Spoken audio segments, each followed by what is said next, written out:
New developments in the GOP war on abortion. Missouri lawmakers making the state the 8th now to pass an anti-abortion bill this year. The Missouri bill will criminalize abortions at 8 weeks of pregnancy, and it comes amid backlash by Democrats and concern by some Republicans over Alabama's near-total abortion ban that makes no exemptions for rape or incest.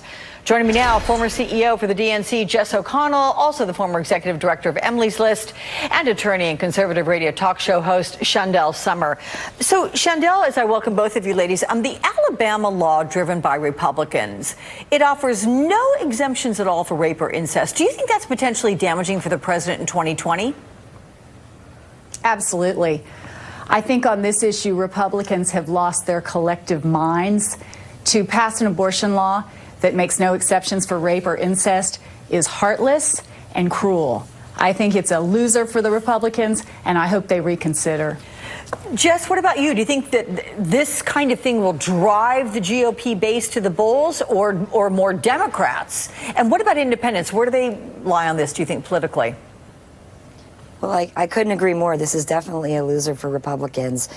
This is a health care issue, and we saw what happened in 2018. Republicans just lost the House on health care alone, really driven and fueled by women and their anger over the Republicans' attempts to restrict health care more broadly. We just had this week, in addition to all of these massive extremist abortion bans that are sweeping across the country that these Republicans have been trying to push through for years, we saw 183 Republicans vote against lowering prescription drug prices. They have an assault on health care. They have an assault on women happening, and that's a complete loser for them in 2020.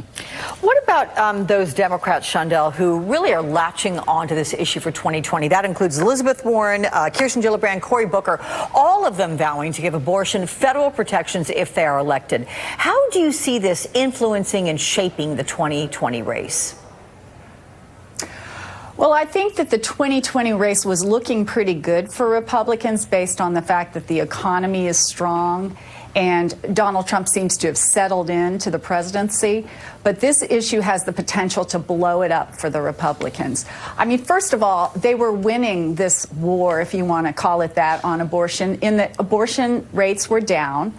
We now have advanced to the point where we have Plan B and other technological resources for women, which have made abortions less necessary for women who have unwanted pregnancies. So why they would come in and shoot themselves in the foot by coming in with something that sounds so draconian to not allow a woman who is raped to have an abortion, or a woman who has been the victim of incest to have an abortion, it has the potential to send women flocking in droves to the Democratic Party, whereas before the issue had pretty much died down.